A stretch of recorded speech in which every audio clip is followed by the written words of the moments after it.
And she said something along the lines of, I only play music with people who I love and people who love me, who I can be myself with. And it sounds simple in a way, but it was really revolutionary for me. I had never heard anything about that. I had never really heard people talking about valuing relationships as part of your process as a musician, which I think is immensely important. But more the message that I had ingrained prior to that was that I'll do whatever I can to get ahead in this music, which meant I would, play with anybody or be treated in any particular way, and which really meant I created a shell for myself and didn't really share myself vulnerably, which is a really interesting thing to do in improvised music, which is all about vulnerability. Hi, you're listening to Conversations with Musicians with Leah Roseman, which I hope inspires you through the personal stories of a fascinating diversity of guests. Naomi Moon Siegel is an award-winning trombonist, improviser, composer, and educator. In this episode, we're highlighting her beautiful sextet album, Shatter the Glass Sanctuary, and you'll hear her reflections on the valuable mentorship process with Allison Miller and brilliant collaborators including Marina Albero and Larsen. Naomi reflected on her journey finding a supportive musical community, overcoming injury, and how she's advocated for intersectional gender justice for many years through her workshops for fellow educators and music students. We talked about some of her mentors, including Kristen Strom, Wayne Horwitz, and her duo project, the Syrinx Effect with Kate Olson. Naomi shared how her career path has been shaped by personal decisions and outlook, some of her experiences on several inspiring trips, as well as how she's able to find grounding and inspiration in both her new physical landscape in Montana and her new emotional landscape as a parent. Like all my episodes, you can watch this on my YouTube channel or listen to the podcast on all the podcast platforms, and I've also linked the transcript to my website, leahroseman.com. It's a joy to bring these inspiring episodes to you every week, and I do all the many jobs of research, production, and publicity. Have a look at the description of this episode, where you'll find all the links. Hi, Naomi. Thanks so much for joining me here today. Yeah, thanks for having me. We're going to focus today a little bit on your beautiful new album, but also your other creative projects and different strands of your creative life. Mm-hmm. I really enjoyed Shatter the Glass Sanctuary. And I understand this was one of those pandemic projects, like so many musicians I've talked to. It started a while ago, right? Yes, yeah. I thought I was going to record this music in June 2020, and then it took on a different life, which I'm pleased with as well. So how long had you lived in Montana before you, wrote that music and started that project? Yeah, so I moved to Missoula in 2016. Okay. And started, so most of the core content of the album was written in probably 2018, 2019. Although there's a few compositions that are a little more recent. And then in 2022, was it? I got a grant from Chamber Music America to workshop this music with support from Allison Miller, who's a great drummer, as sort of like a mentor and somebody giving us feedback. So that was an amazing process to be a part of because we had 6 listening sessions throughout the year. It started off as just a core quartet before we added the final 2 pieces. The core compositions remained, but the way they were arranged and the way we treated some of the melodies and grooves and different sections, transitions, we really had an opportunity to dig into those and work those out. And that's pretty rare, honestly, to be able to rehearse that much. So it was a fun process to be a part of. So did you know Allison from before or only of her? Yeah, Alice and I have sort of worked together in different capacities prior to that. So when you apply for that grant, you apply specifically to work with a certain person that you feel will help you, reach the next level of growth in your development as a band leader. Okay. Yeah, that's very cool. And I'm unaware, I'm Canadian anyway, but Chamber Music America, I didn't know that they supported jazz projects. Yeah, so I think they are primarily known as, classical chamber music, but they do have they have a couple jazz grants that are pretty awesome that I don't really know any other organizations who are doing stuff like that. The one that I was speaking of is called Performance Plus, and it's specifically for women and non-binary led ensembles, basically. Fantastic. Yeah. And in terms of, I mean, you mentioned the careful listening and feedback, but was there like sort of one main thing of working with Allison that you gained from this process? Yeah. Well, one of the things that really sticks with me is the rehearsal process and how she would deal with that. I think, just from so many years of having such little rehearsal time, I would often try to cover as much content as I could, in one session. But because we had more time in this process, we were able to really just simmer. So, if there was like one groove or one transition or one thing, we could just stay there for a while and see how it wanted to come to life. And each musician could really find their voice in it. And that was something that I really appreciated. I wouldn't have thought to really do that prior. Yeah. Yeah, very interesting. So in the suite, which you have as the latter part of this album, you have these interludes with free improv and you feature some of the amazing collaborators. I was curious about Marina Albero, the pianist. She's really great. Yes, she's wonderful. Yeah, Marina is originally from Barcelona and she studied as part of her music training in Cuba. So coming from like more of like a Russian classical music tradition. So technically on the piano, she's amazing. And then she also has, influences from early Spanish music and playing like hammered dulcimer and salsa music. And she's really versatile, very eclectic. Moved to Seattle in maybe right after I left, maybe somewhere around 2016.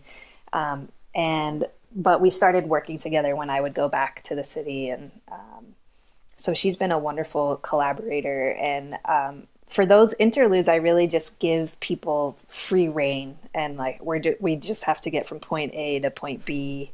I do give some context about the emotional content of the pieces for me. Just so people know and they can tune into that if they want to. But I really trust my musicians and have learned to trust them more, through this rehearsal process as well. Yeah. Well, I really love the trombone, and I've actually featured several trombonists on this series. Yay. I'll be linking those episodes in the program notes here. I thought we could feature clips from some of your tracks, like the third movement of Shatter It. Mm-hmm. The ending of this. Do you want to speak to that a little bit? Yeah. Well, first of all, thank you for featuring the trombone. I feel like it's sort of the undersung instrument in this world, and I love for it to be featured more in general. In terms of Shatter It, which is the final movement of the Shatter the Glass Sanctuary suite, that piece is... simply said, it's the catharsis piece for me. It's it's the release. When I first came up with that main melody, I found myself just playing it on the piano, finding the chords that went with it, and just belting it out over and over and over again. And it was for me a piece of letting things go, not holding things so preciously, letting myself feel things that I think I had been putting at bay for a while, and I think culturally are very easy to put at bay. Things like grief and sorrow and isolation. We don't make a lot of room for those feelings, and then they kind of build up, right? So that was that piece, letting that all out. You're now about to hear an excerpt from Shatter It, the third movement of the Shatter the Glass Sanctuary suite. You'll find both the link to this album and Naomi's website in the show notes.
It must have been very hard to go through the isolation of the pandemic in a more isolated place, right? Yeah. I mean, I think there were probably pros and cons to any situation. We have more open land out here in space. And so that, that was definitely a pro. I also got pregnant as soon as lockdown happened. I found out I was pregnant. There was this added isolation piece for me about, wanting to protect my child in a time where there was a lot of uncertainty. We were very conservative and very closed off for a while. And that certainly added to the isolation. So it was interesting to have already written this music, but then sort of recreate my relationship with it as I was going through a different kind of isolation and transition. And yeah. What about living in Missoula has surprised you the most? I think I was just naive enough to make this move and thinking, I'm a creative musician. I'm committed to my path as a creative musician. I can do that from anywhere. I thought I would be working more remotely with people, recording and I do that some, but it's not as robust as I thought it would be. And I think no matter where you are, the presence of the internet helps to create a certain pace that really I was trying to get away from. This hyper-productive capitalism, how much stuff can you get done in a day, in a week, in a year, in a lifetime? And so that's been an interesting thing for me to navigate is, in some ways my life is slower here.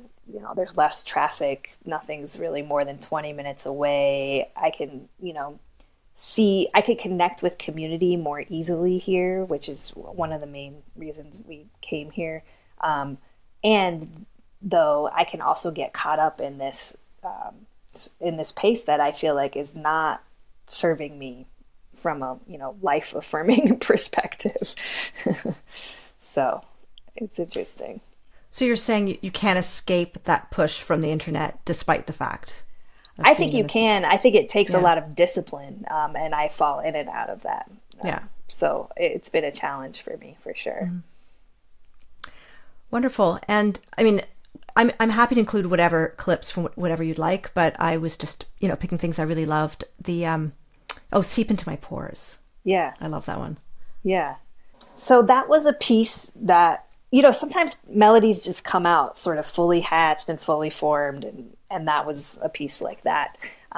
What I did mess with a lot was the harmony and how, the arrangement and where is there improvisation and not. And when I first used to perform that piece, I kept it very, very stark. I just wanted this kind of open, expansive feeling. So instead of like full harmony and chords, I just had a bass note and a melody.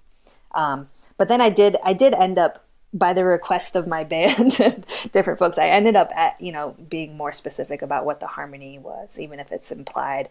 And I think that opened it up in a way that is fun and lush and kind of, it still has that expansive feeling, but there's maybe even perhaps more depth to it. That phrase, seep into my pores, was a phrase that I found coming to me just being in this landscape and walking around, even just by my house, let alone like out in the woods or in the mountains somewhere. And just there's so much, it's so expansive and there's so much to take in any given moment. So I found myself just saying that almost as like a practice of like, can I really take this in from an embodied perspective instead of, from a heady perspective. So that's what that piece is. Now you're going to hear a clip from Seep Into My Pores from the Shatter the Glass Sanctuary album.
And you had mentioned that originally this ensemble was just a quartet and then it ended up being a sextet. Was that based on the musicians or other considerations? Some of the music I wrote initially with the idea of it being a quintet, so with piano and guitar, drums, bass, trombone. But I found myself really yearning for, there's a feeling that you get when you play with another horn player. And you could get this with, woodwinds and saxophones, but I found it even deeper when it's more than one brass player playing together, and just the feeling of the sounds blending together and playing, augmenting each other's sound, and it becomes kind of this whole other entity. So I reached out to Ray Larsen to play trumpet. He's somebody whose playing I really admire, and he's a wonderful human to work with. And so I'm really pleased. I'm glad we went there. I was waffling, but I'm really pleased to have him. And then Andy Coe on guitar was somebody that I had worked with a lot in my early years in Seattle, more in like a dance band, jam band, groove kind of settings. But I know he has this background playing, more improvised creative music, jazz, and adding him to the mix was really lovely as well. Just adding these dimensions of ambiance and timbres and sounds, and it felt right. It felt like these pieces wanted to live in a little bit more of an arranged instrumental way instead of, the intimacy of the quartet is great too, but I like the full version. Yeah. Yeah, I love the way a lot of the guitar lines are very melodic. And when I was first listening to the album, when you're playing with Ray, I actually thought for a second, are there two trombones? Is she overdubbing? And then I realized it was trumpet. A really beautiful combining of sounds. Thank you. Yeah, and it was wonderful to discover, these other musicians. It's always a perk of this job. Yeah, totally. I'm glad to shine the light on them, because each one of them is really a luminary of the Seattle music scene. And actually Marina just moved to New Orleans, so now she's gonna take flight down there. So, and I was noticing when you released the album, you had these listening parties, which is a thing people are doing more of. Yeah. Partly it was logistical. I'm in Missoula, my band's in Seattle. I'm releasing this album. I had some shows set up in Seattle and Western Washington, the Pacific Northwest. But I wanted to do something here, and there's a great space here called Suite 2, and they have vintage hi-fi speakers, and this was the first time that I did something like this. I know a lot of people are doing them virtually on Bandcamp, and I wanted to have an in-person experience and, be in the room with folks and share the music and answer questions. And it was really lovely. I think everybody who came was surprised, because we're so used to stimulation. Even any concert we go to, there's a light element, there's, special effects or whatever. But just to sit in a room with other people, I feel like the way we listen changes, and it invites more of that embodied listening that I was speaking about earlier. And we're less apt to be distracted or go on our phone, and so there's this presence that happens, almost similar to like if you practice yoga and then suddenly you're practicing yoga in a room with other people. You can deepen sometimes, not for everybody, but deepen into your practice in a way that the community helps you, bring more gravitas to the situation. So I really enjoyed it, and it makes me want to do more, for my album or any album, because even listening to an album is so rare these days. We just listen to a song or whatever. That's right. Yeah. And especially, this album is more than a set list. You have the suite, and then you the way you put it together. Yeah, I've heard about these listening parties from some younger people I know, and it's such a wonderful thing, that sort of a different iteration of something people used to do all the time, of course. Yeah, totally. I'm curious, were you kind of nervous for it, as though you were performing? I was a bit nervous.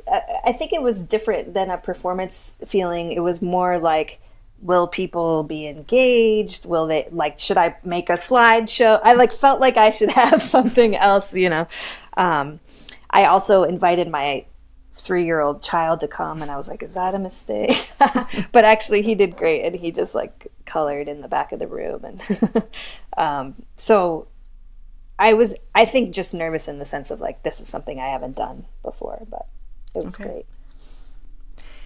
Now, I read your essay, Embodied Music Makers, We Are the Vessels Through Which Sound is Made. Really beautiful piece. So I wanted to dig into some of that with you. So one of your tipping points in your life was teaching at this jazz camp, and you had some kind of negative experiences. Do you want to speak to that?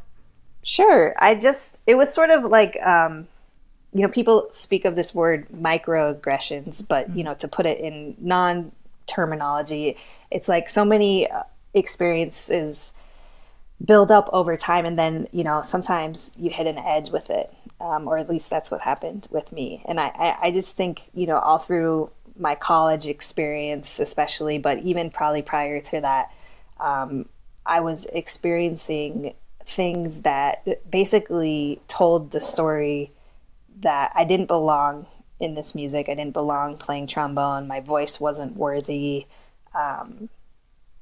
And, I wasn't a worthy investment, as a student or whatever. And so, those things add up over time, and they're reinforced by anything, like representation, pictures of who musicians can be. Who do you hear on the radio? Who do you see featured in festivals? Who's on the faculty of any given school or music program? Who are the guest artists, let alone with how you're treated interpersonally, right? So I had an experience with an elder trombone teacher at a jazz camp where I was what they call a mentee. I was a younger faculty member who was there to learn how to be a faculty member. And this, in a class, a trombone studio class, instead of being treated like a younger faculty person, I was treated more like an errand girl, or, my presence didn't feel valued basically in the space. And I felt like my musicianship and, trombone player dumb was, it was sort of like a non-issue. And so I just had to leave at a certain point because I was just so over it. And I ran into a musician that I really admire, named Kristen Strom, right as I was leaving that class. And she was, and frankly, kind of the first older female jazz musician that I really had a chance to get to know, let alone talk to or perform with, or, So I just said, Chris, how do you do this? How do you stay in this music? You've been doing this for a long time. And not only does she it with immense joy. Like, I've played with her and seen her perform. She shows up on stage and she is present. She is connecting with her band, her audience. She is like super professional, and she sounds awesome. And she said something along the lines of, I only play music with people who I love and people who love me, who I can be myself with. And it sounds simple in a way, but it was really revolutionary for me. I had never heard anything about that. I had never really heard people talking about valuing relationships as part of your process as a musician, which I think is immensely important. But more the message that I had ingrained prior to that was that I'll do whatever I can to get ahead in this music, which meant I would, play with anybody or be treated in any particular way, or and which really meant I created a shell for myself and didn't really share myself vulnerably, which is a really interesting thing to do in improvised music, which is all about vulnerability. So having that conversation with Chris happened right before I was moving to Seattle, and I was about to start in a whole new music scene. And so I decided to adopt that sort of ethos as my MO. And when I got started in the Seattle music scene, and it was great. I mean, it just changed my whole relationship with other people in the scene, with myself in the scene. And I just think it's such an important message. And there are plenty of music spaces that are stuck in sort of old ways, where people are trying to fit into these systems that don't necessarily support their humanity. But there are other, plenty of music spaces where you can find the people, who you can be yourself with, who support you, who, to use Chris's words, who love you. And she's married to a wonderful guitar player, so that, that's really rings true for her. But yeah, so that's a bit about that story. Mm-hmm. Hi, just a quick break from the episode. I wanted to let you know about some other episodes. I've linked directly to this one, which I think may interest you, with J. Walter Hawks, Hilary Sims, Catherine Needleman, Meg Okura, Colleen Allen, Emily Sankofa, and Renee Yoxon. It's a joy to be able to bring these meaningful conversations to you, but this project cost me quite a bit of money and lots of time. Please support the series through either my merchandise store or on my Ko-fi page. You'll find the links in the show notes. For the merch, it features a unique design by artist Steffi Kelly, and you can browse clothes, notebooks, mugs, and more, everything printed on demand. On my Ko-fi page, you can buy me one coffee or every month. You'll also find a link to sign up for my newsletter, where you'll get access to exclusive information about upcoming guests. And if you're finding this interesting, please text this episode to a friend. It's interesting your move to Seattle because so many people feel that they have to go to New York, for example, for jazz, as hard as it is to break in. Did you consider that? Not really. I love New York. I don't know that I want to live there, but I love being there. So I went to college in Ohio at Oberlin Conservatory, and basically all my friends who were pursuing music either moved to New York or they moved to the Bay Area. I ended up getting a job at this camp in the Bay Area. So I was like, all right, I'm going that way anyway. I'm going to stick around. So I lived in Oakland for a couple of years. But I actually had an injury while I was there that prevented me from playing the trombone about a year, maybe a year and a half into living there. And I was struggling with nerve damage with holding the horn with, the left hand is holding all the weight of the trombone. And it's very static and kind of a tricky ergonomic situation. So my whole life in Oakland had been designed around playing music. And when I couldn't play music, I didn't know what to do with myself. And I didn't really have these strong relationships with folks that I felt like could be supportive of me during that time, which, goes back and speaks to the fact that I wasn't very vulnerable with people. I didn't really share myself with people. So I had what, sort of more professional level acquaintances, friends, but, so I decided to move somewhere where I had deeper relationships, and that was Seattle.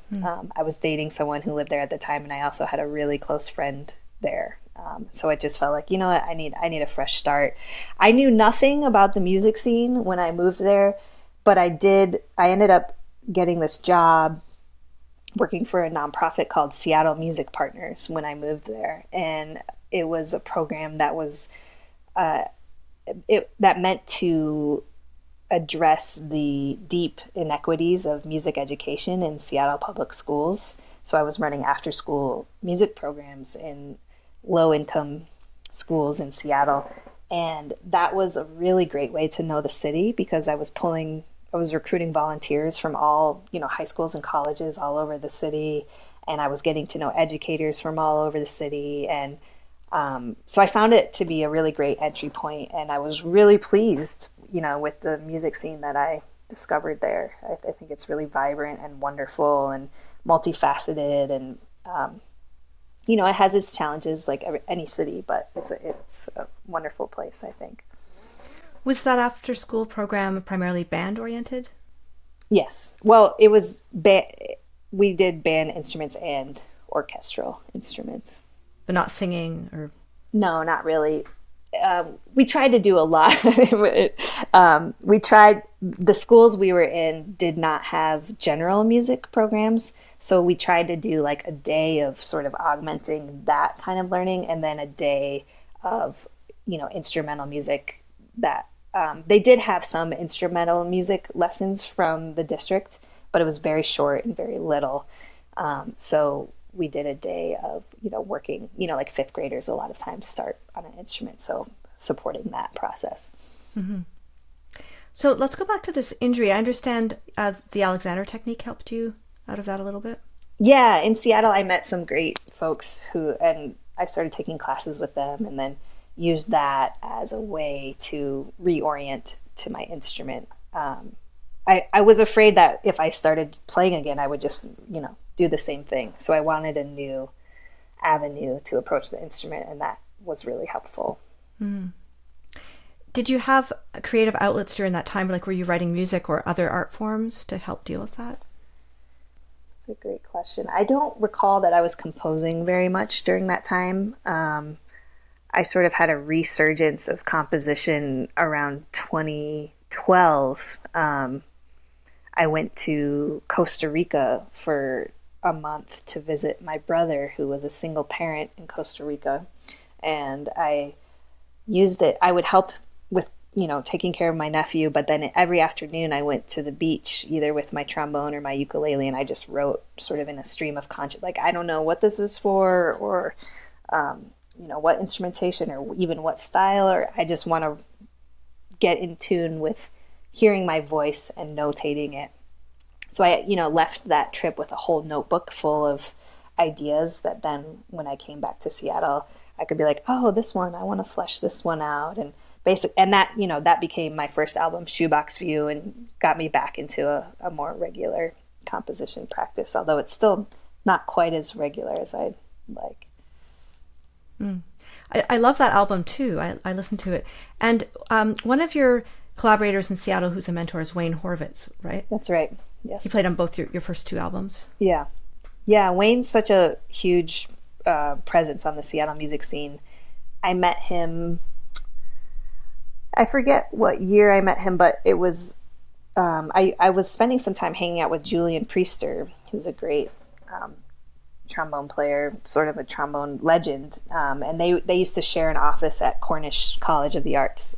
So I met him in passing there right around the time when he was bringing conduction, Butch Morris style of conduction, to Seattle more.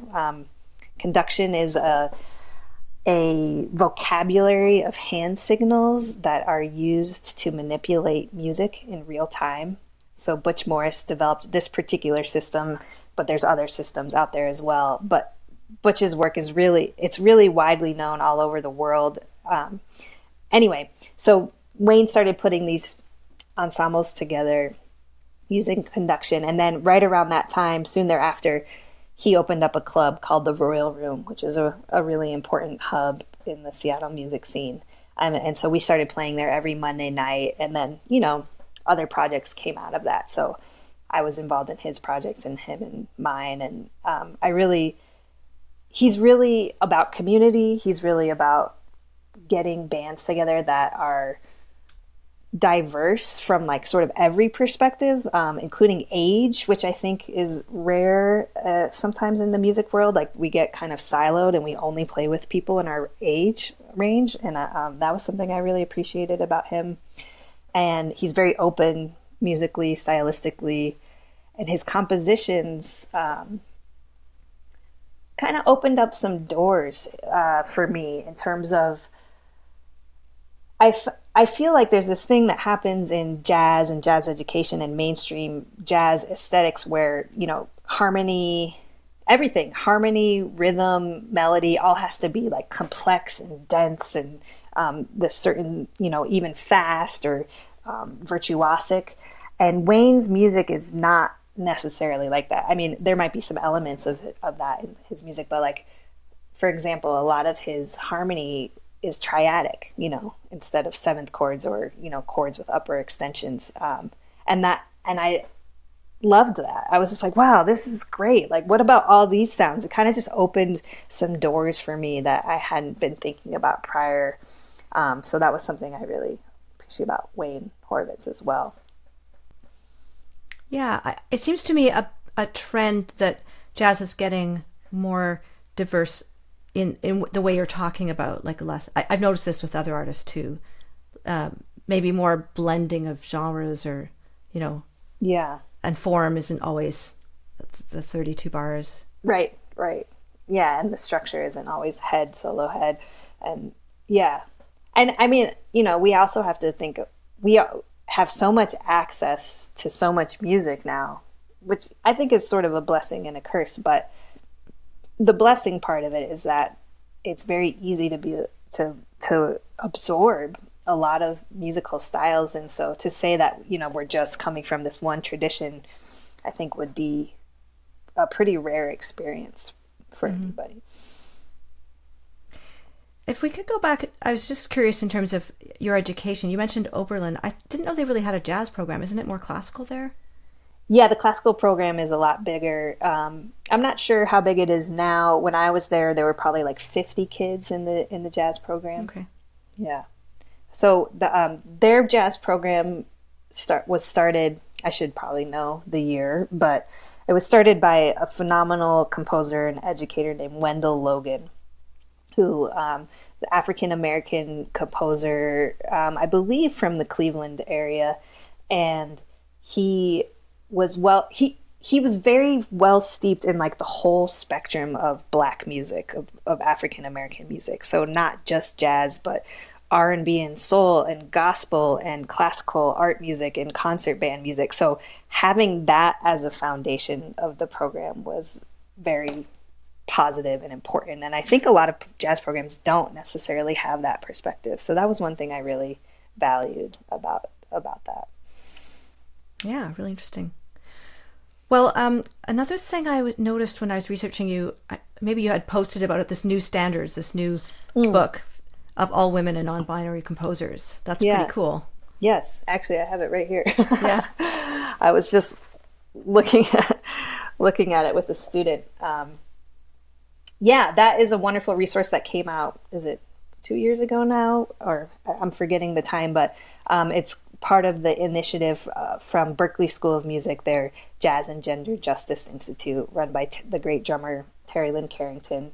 And, it goes back to what I was saying about these messages that we get from the repertoire we play and who's featured, all of that. So this book is a huge, awesome resource to help remedy that situation. Let alone, like, there's just some really amazing music in there that, I probably wouldn't be aware of otherwise. And I say that both like historically, like there's some old pieces in there by musicians I have never heard of that are amazing. And then also like there's some, 22-year-old musicians in there who are writing really cool stuff. That's really great. Yeah. Are they going to make another one? I mean, that's 101 lead sheets, but yeah, I hope so. And I don't know. I'm not in the program, but yeah. I would hope so. I know at the very least, so Terri Lyne Carrington released an album in conjunction with the release of that book. So it features, I think, 10 or 11 of the pieces from that book. I believe she is intending to record more of that music. So I think that's going to happen. But I do hope they put out more because, there's 101 lead sheets, but it's one per composer, so there's just one Mary Lou Williams piece or what. So, there's a lot more we could dive into. Yeah. Now, another one of your earlier projects, the Syrinx Effect. Yes. Interesting duo. And you're using pedals on there with your trombone. That's right. Yes. So, Kate Olson, you had collaborated with her in Seattle, is that right? Yeah. So Kate and I met probably in like 2009, 2010 at a place called the Racer Sessions, which was a really pivotal part of Seattle's music scene for a while. They actually just had their last session at the end of 2024, but it was a wonderful place for improvised music and for experimentation. And so I met Kate there. She had just moved to the city and we started improvising together. We were both curious about adding electronics. So we both got some guitar pedals and started improvising from that. And that's how that project came to be. It has taken different forms for a while. She was using her laptop instead of guitar pedals. Now she's back to guitar pedals. And that project, we've done albums or EPs that were completely improvised, and then like our last album had a lot of was much more composed with the improvised sections. And as a trombone player playing in a duo setting is very rare, especially if it's not like a pianist or guitar, Yeah. So that project I feel is very pivotal and important for my development as a musician. It really pushed my edge. I mean, I remember our first performances, like I was like, I don't usually get this nervous for a performance, but it's just me and you. Like, it definitely pushed my edge in a way that I'm really grateful for. And Kate and I, we actually just did perform last fall. We're not as frequently doing this project, but we get back together now and then, and we both have solo versions of what we do. So sometimes I perform as a soloist with my guitar pedals and looping effects and different things, and that's something that I really love to do as well. Okay, I'm glad I asked about that. Yeah, it's a really fun project, and our last album, it's called A Sky You Can Strike a Match On, which is a line from a poem from Melinda Mueller, who's a great Seattle poet. But anyway, I think it's a really great album that more people should know about. So, do you want to include a clip of that? Sure. Yeah. Let's do it. This is Cameronathon from Syrinx Effect's album, A Sky You Could Strike a Match On.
So of course everything will be linked directly in the show notes. People can just go there. Thank you. Yeah. Now, you mentioned your trip to Costa Rica, which was personal but also generative creatively. And I know you also went to the Gambia and Senegal. Yes. There's a percussionist that spent a lot of time in Seattle, more time, I think, than I've ever spent there, from Senegal, named Diop. And he's featured on my first 2 albums. And playing in his bands, some of them, the best music time I've ever had. He used to have this monthly gig at a place called the Musicarium in Seattle, and it started off kind of small. It would be him and another percussionist, guitar. The guitarist sometimes played kora, bass, and maybe drum set as well. And then I would just show up, and it was all improvised, groove-based music. And then slowly, like, the band grew. Other horn players would show up. Then we had vocal. It kept going. And I loved all of that, but I really loved the beginning when it was completely improvised. I had free reign, and I was, interacting with these musicians from another culture. And I just loved his approach. He's one of the most melodic percussionist drummers I've ever played with. And, like a lot of times in in the US, we're like, where's the one? Or, like, what's the time signature of this piece? I can't say exactly how he thinks about it, but my sense is more like, this is the phrase, this is the melody. There's no one necessarily, but this is it. And so I started to try to experience music that way when I could, feeling like I'm just playing a melody or a phrase over and over again. It doesn't matter that this is beat 1 or, so I really appreciate that as well. So that inspired my trip to go to Senegal. And I played a little bit in Senegal, but most of my time was in the Gambia. It was just kind of an easier place for me to travel because they speak English there. And so I ended up hooking up with a family there, a family of musicians coming out of the kora tradition. And I started studying kora, and I toured around a little bit and played with this band called Tata Dindin and the Salam Band. And they were so fun. They were just like, yeah, sure, come play. So I would just, figure it out. And then when I wasn't playing with them, I was on the beach writing music. So it was quite a lovely situation. Challenge, there were challenges too of traveling, but I really am grateful for that time. Okay. And I wanted you to maybe reflect on some of the workshops you do. I was curious both with faculty in terms of talking about inclusivity and also students in terms of creativity and improvisation. So, yeah, I'll start with the faculty kind of question. When I put my first album out in 2016, that was a big investment for me. It was I did a crowdfunding campaign, and I said, hey, you know what? I have all this music that I've been writing.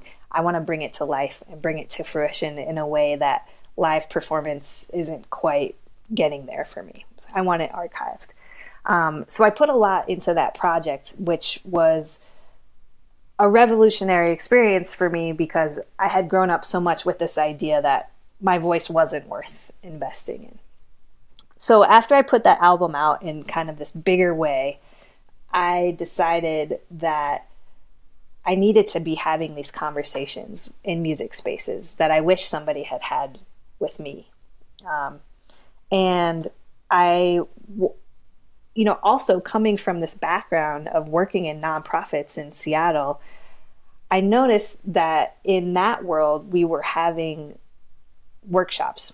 We were having anti-racism trainings. We were addressing social justice, trying to address, inequities from a, sort of nonprofit perspective. But in the music scene, music world, and even the band room, I didn't feel like any of that was happening. Any of those conversations were being had.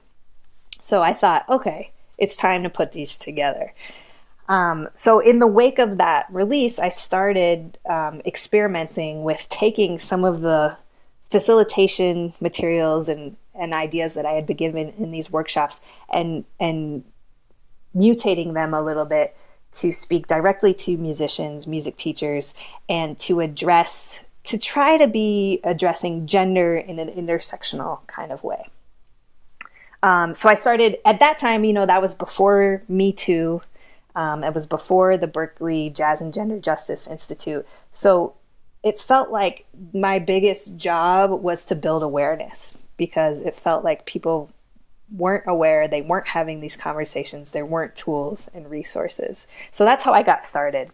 And I would go around and facilitate these workshops and really just have people try to address and uncover their unconscious bias. What are the stories that we've all grown up with, myself included, that lead to these not true and toxic narratives and ways of being in the world and being in our band classrooms, and so uncovering these biases, we can see, oh yeah, like there's only male instrumentalists on the, in the posters in the band room, and oh wow, look at all the music that we have, it's all written by male composers, and that kind of thing.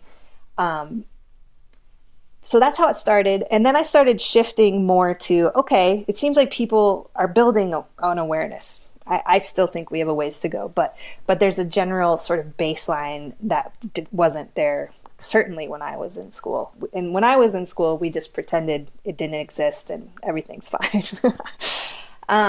So I started doing some workshops around how to address very likely scenarios that might happen in a band room. Maybe this girl gets into, a competitive school music program, and some of her classmates say like, oh yeah, well, you probably got in because you're a girl, some kind of situation like that, or something that you could imagine being said in a rehearsal space, in a band classroom, and how do we address these? So I wrote up these scenarios and, started having conversations so that people were more equipped to deal with these situations in the moment. So I've done some of that work as well. And again, I feel like, there's a lot more room to dig into there. And then sometimes I bring it more into directly, okay, how does this affect our bodies and the way that we improvise? So one of the things that happens, and I spoke to this earlier, is that certain aesthetics in improvisation become more valued than others, from, sort of an external perspective. Like if you were to ask maybe like a fifth grader who doesn't really know much about jazz or music, like what is a good jazz solo? And I would ask, people this question, like stereotypically, like what is a good jazz solo? Like, what do you think they would say? What do you think they would say? Well, I'm guessing if it's lots of notes, that's kind of yeah, like it's lots of notes, it's fast, it's high, it's it's all those kinds of things. And so I would write those on a board, maybe on one side, and then on the other side I would say, okay, what do you really like in a jazz solo? What really speaks to you? And some people really do like that stuff, and that's great. But what I heard more of was communication, expression, collaboration, interaction, interplay, those kinds of things, even like repetition, those kinds of things. And so we would improvise while holding those, I will call them subtler qualities, more in the forefront, and say, okay, how can we improvise while really making collaboration or communication the most important thing? And the fast and the high and the loud and the dense might happen, but if it's based in communication, then it becomes more powerful and more musical. So we would experiment with that and holding those in improvisation. And I would also try to bring that back to, and I'm still experimenting with this, but like being a musician, especially with an instrument like trombone, but really anything that way that you make sound, you're using your body to make sound. And so, incorporating breathing exercises and body awareness exercises, and like energetically, the trombone is so outward. Like it goes really, really far out. The sound is very directional. It's all going out. And as a performer, you're usually, directing outward, unless you're Miles Davis, right? So I started to think about some of the principles that I was learning, like in a yoga class, about back body and balancing, and what happens when we play, when we perform, when we improvise, but we have a greater awareness of the back of our body, of our feet on the floor, of the space behind us, and how does that open up the experience, and you're listening, and so those are other things that I've been working with in workshop settings as well. Yeah, I find it interesting to think about like the narrow focus and the wider focus. Yeah. Because especially with virtuosic playing, I think it can get too narrow. Mm-hmm. You know what I mean? Yes, yeah, absolutely. Yeah, and I, going back to the essay that you mentioned too, I just think that we get so fixated on the product that we forget about the process, and the our body is actually what we're using to make these sounds. And so how can we integrate our body into the experience instead of having it be a casualty of the experience? And in terms of the presence of women and non-binary people in the jazz world, I think it's changing, but maybe not as quickly as the population. Are you thinking that the pipeline is not the problem? Like these people are there in schools? I think there is a problem with pipeline too. I mean, it's really different wherever you go, and any given year is different. But like, speaking to like what I see in Missoula right now in the high school jazz bands and stuff, it doesn't look that great. Or like middle, and so then you have to be like, okay, so what's happening in middle school or even elementary school? My perspective is we have to hit it from as many angles as possible. And one of those angles is supporting the pipeline is how I feel. But I think if I were to see, like Seattle or maybe in a city, I think we would see a huge variety in landscapes and gender representation in schools right now. Mm-hmm. And do you think it helps women and non-binary people to be a band leader in terms of their career and having more control? Yes, that's a good question. It's almost like depends on what instrument you play. Like if you're a bass player, you're gonna get called, and and if that's what you want to do, then that's great. But if you want to be a band leader, then yes, you will have more control in terms of what content you're gonna play. Trombone is like not everyone's first instrument on their list for their ensemble. I think it should be, but and so that's a place where I was like, all right, well, I mean, in addition to just wanting to play my music as a composer, but also wanting to play more and play out and travel and all that, like that's something that I could do more as a band leader. Yeah. And how do you work with these emerging improvisers when you do these school clinics? What do you mean? Like, well, like they're just starting, like a brand new beginning improviser. Yeah. So one perspective that I have for improvisation is that it's for everybody. Doesn't matter your skill set, doesn't matter, your level.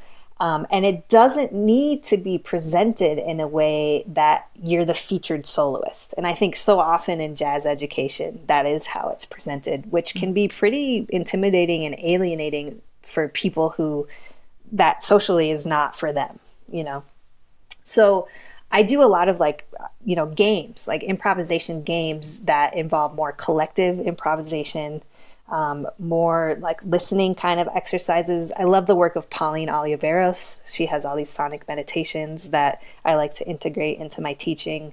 Also, the Butch Morris conduction that I mentioned earlier, that is a great tool, super fun to do with kids, any level, professionals to kids. I love doing that. So those are some of the ways that I approach improvisation. And it doesn't have to be about, playing a solo, but it can be like, what's the weirdest sound you can play on your instrument? Just kind of opening up your relationship to your instrument and making sound and your ears so that you're maybe more encouraged to go further down that road. Okay. So I was curious about your creative practice just on a daily basis. Yeah. I actually just got back from an artist residency, which was so awesome. And it's a little bit difficult transitioning to the real world. But I was just at the Virginia Center for the Creative Arts. Actually, there was a great artist from Ottawa there too. And it was such a treat to just have space to create. So what it looked like there was getting back into my meditation practice and then just composing every day, raw material, kind of like I mentioned in Costa Rica. I haven't had a daily practice like that in a while.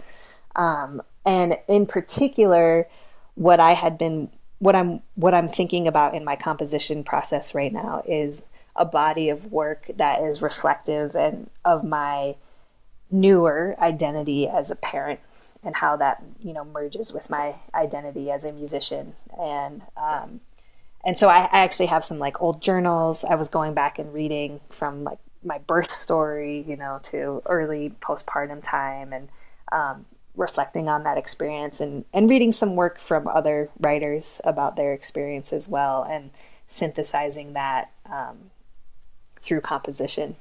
So that's a big part of my creative practice when I can. I find it difficult to have that time when I'm home on a regular basis. And then improvising, playing my trombone acoustically or with my effects setup is a big part of my practice. That I do every day pretty much, even if it's very short. I will always improvise with my trombone. And again, it's not only developing my relationship with the instrument, but it's developing my listening, my muscle of listening to myself and developing and trying to push the edge of what sounds I can create in ways that I can be expressive. So if I had all the time in the world, I'd be composing every day, meditating, improvising on the trombone, and also writing and reading. And then hanging out and performing with other musicians. That would be like an awesome daily thing. But I also teach, and I also do a lot of administrative stuff as a band leader, and apply for grants, and there's other life stuff, including being in my family. But so I'm just in my first few days back from this artist residency, which is the first sort of formal artist residency I've ever been a part of, and thinking about that very question, like how can I synthesize more of this into my daily life? Mm-hmm. Yeah. Well, any upcoming projects you want to talk about? I'm doing a short tour around the Bay Area at the end of February and early March with a quartet version of this band from Shatter the Glass Sanctuary. So it'll feature Marina Albero on piano and Christopher Cassiano on drums. And then we have another phenomenal young bass player named Jayla Chi who's going to join us on the bass. And then mostly I'm just working on writing new music and seeing what's the next version, what's the next album, and hopefully bringing my Seattle sextet to Montana in June, if that all works out. And in Missoula, I have a trio here, and also doing conduction with a band of professional musicians that kind of span. Not everyone's coming from jazz, and I really like that. Like, I want an eclectic mix, and it's been really fun. So we're doing that just about monthly now. So wonderful. Well, thanks so much for this today. Really appreciated it. Yeah, thank you. It was nice chatting with you. I hope you enjoyed this episode. Please share this with your friends and check out episodes you may have missed at leahroseman.com. If you could buy me a coffee to support this series, that would be wonderful. I'm an independent podcaster, and I really do need the help of my listeners. All the links are in the show notes. The podcast theme music was written by Nick Cold. Have a wonderful week.